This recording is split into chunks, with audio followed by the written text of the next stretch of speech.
Hi guys, and welcome back to another DrAce video, and today we're going to be playing Ride 4, and it is time for the 46th weekly challenge, and it's going to be on board the Suzuki RG500 RM from 1987 here in Suzuka. So a track that has featured before on the time trial challenges, and a bike that I have used myself for a DrAce time trial challenge, so I'm hoping that this bike is a good enough one for you guys, whether you be a newcomer or an experienced veteran for the game. I'm hoping that this bike and combination of track will be enough for you to get the gold lap time.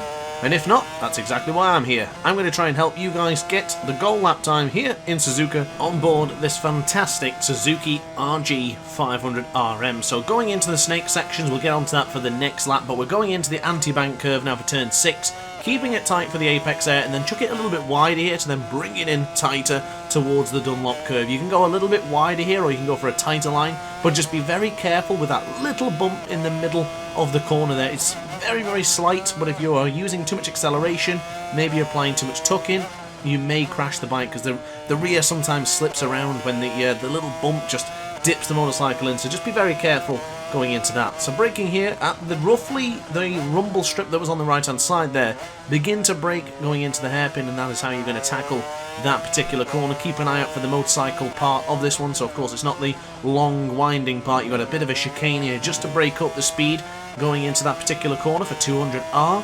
And now onto the right hand side, we'll continue to hold it, but once again, as mentioned earlier, another little bump in the road. You see how the rear tyre had to struggle to try and grip? That's another bump in the road, so just be very careful. Reduce acceleration ever so slightly. Don't go full ball, because you will potentially spin the rear around and end up crashing, so just be very, very careful of that part. Coming underneath the Yoshimura sign now, bringing on a lot of acceleration. You're going to literally go flat out here. Pay attention to the right hand side. You're going to see a braking marker here, a braking marker there, braking marker at the 50 meter zone. Slowly brake, just slowly come off the acceleration, maybe downshift a little bit, and begin to brake at the 50 meter zone for that particular corner. We'll tackle the Casio triangle on the next lap, because for now we've got a bit more to discuss, and this is going to be our very first lap. Be very careful on the acceleration coming out of the Casio triangle as well. I am running an anti-wheelie of 0 and traction control also at 0. The only thing I have enabled is engine brake on at 2. So now charging down the straight, keep an eye out for the line on the middle of the circuit there. There's a big line that crosses from where the exit of the pit would take you to and the point of where you're going to start braking. There's a big thick white line in the middle of the track. Use that as a bit of a reference for yourself, just to remember when to brake. Once you see that part, begin to start braking. So then we get on the left hand side for snake. Very gentle movements around this part of the circuit, and also very gentle on the acceleration. I do chuck in a little bit of front brake, just enough to close down the little bit of understeer that you do get. It just helps with getting into the corner. But my advice for you would be to pay attention to the bottom right hand corner of your screen to see how much acceleration is being applied and how much brake is also being applied for the snake part, because it's very, very minuscule on the brakes, but a lot of acceleration up until the actual turns of the snake itself. So going into the right-hander, pay attention once more to the rumble strip. We get close to the rumble strip, we begin to brake. Keep the bike straight if you can, so still try to brake on an angle, but as you then position the bike up stable and at 0 degrees, then begin to brake. So going into 200R, a little bit of a awkward corner to get right. You can cut the corner ever so slightly there. I actually did this on this lap because I was curious to see whether you still could do it, and it does seem that if you cut the corner ever so slightly, you still can stay on board the motorcycle and your lap time will not be invalidated. So if you're just needing a few more extra tenths of a second, definitely have a look at that one. So we bring on the acceleration now, going towards the rumble strip using a lot of the track here. We're going to fly down the back straight. Remember what I said, you're going to see on the right hand side 200 meter markers, 100 meter markers, and then the 50 meter braking marker. You bring it into the left hand side, drop it down to 5th gear, maybe leave it in 6th gear, it's entirely up to you, but just use a little bit of front brake just to slow yourself down as we go into the Casio triangle, braking at the last braking zone, using a lot of front brake and a hell of a lot of rear brake as well. If you're struggling with the rear brake and you feel like it slides too much when you hold it, just release it and then reapply once more. So across the line, that's another goal lap time for us, a 2:08.106, and we're going to go into the first corner any moment now. White line on the track just underneath you. Continue to move it to the right hand side and then hold this line. Keep it nice and tight to the apex if you want to, or go for the wider line that takes you into the second corner in a little bit of a different way. So we go into the snake. Keep an eye on the bottom right hand corner of your screen. Just pay attention to the front brake that is applied for the left hander here. just a little bit. You're talking 20-30% of front brake. It's ever so gentle with the left trigger, ever so small movements and small inputs and presses to get a little bit of understeer away and get a little bit more confidence and stability with the motorcycle. Keep an eye out for the little dip there, and we're going to go into the Degner curve for turn 8 now. Keep an eye out the braking markers, roughly around 75 metres, so practically between the 50 metre marker and the 100 metre marker. Start braking there. If you want to go for it and use a bit of rear brake, go for it. If you're not that confident, maybe brake at 100 metre and just use the front brake. Either or, whatever you feel confident using, definitely try it out from braking between the 50 metres up to the 100 metre marker. So now on the right hand side we go for 200R, going on the rumble strip there and then flicking it across. Very easy to do, but also easy to make mistakes there. The best way to do it is continue to look ahead of yourself, not in the chicane itself. If you look into the chicane, you will go into the chicane, as in you will go in there and touch the grass. Look beyond the chicane and you'll follow your path. It's a simple flick left, right, left movement, which it can be done. It just might take a little bit of practice. As long as you're going in there with the correct amount of speed, it's relatively simple. Keep an eye out for the braking markers. I've mentioned it many times before.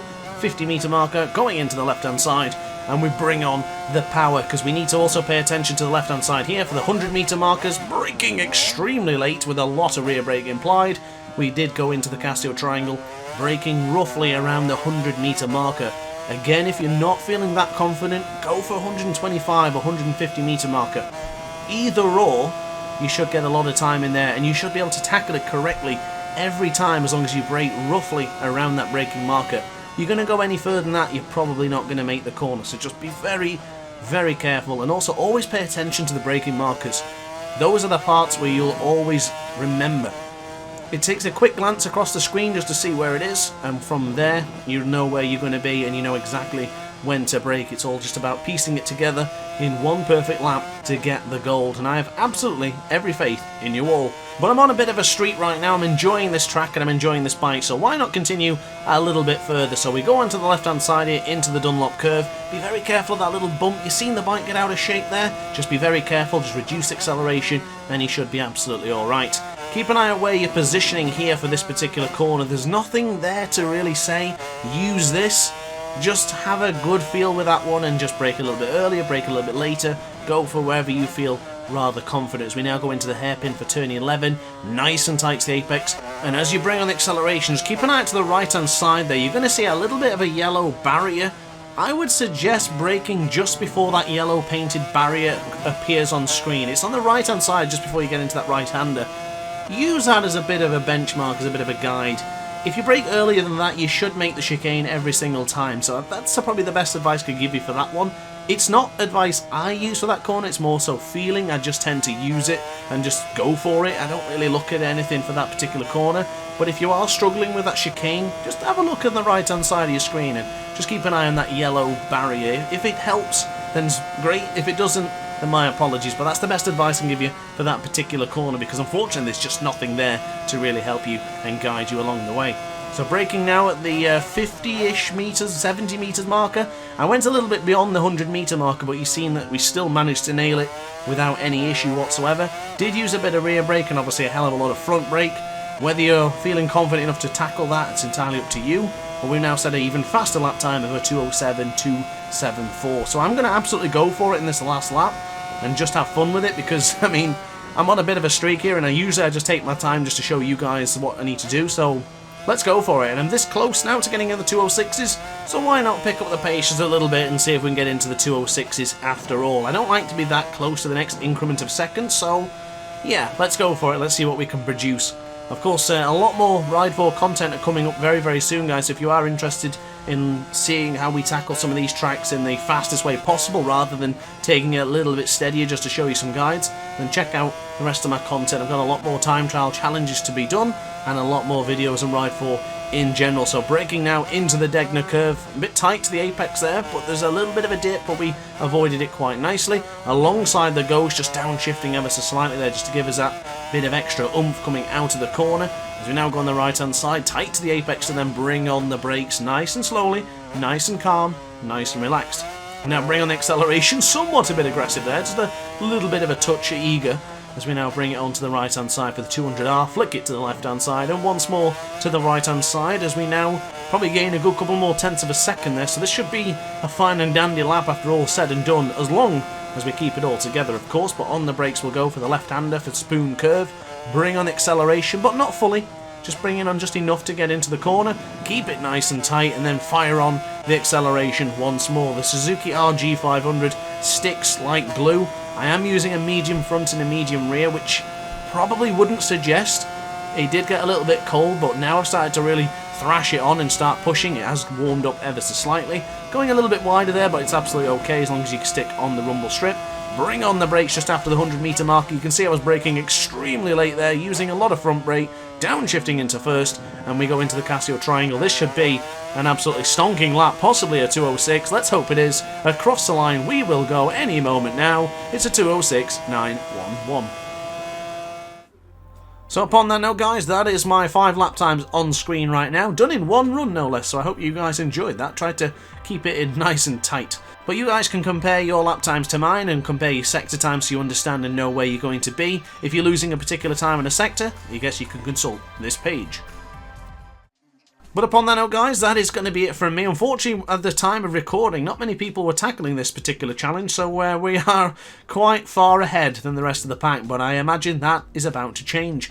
But upon that note, guys, I really hope you enjoyed the video. If you did, let me know in the comment section down below. Would love to hear your feedback upon these sort of videos and if they help.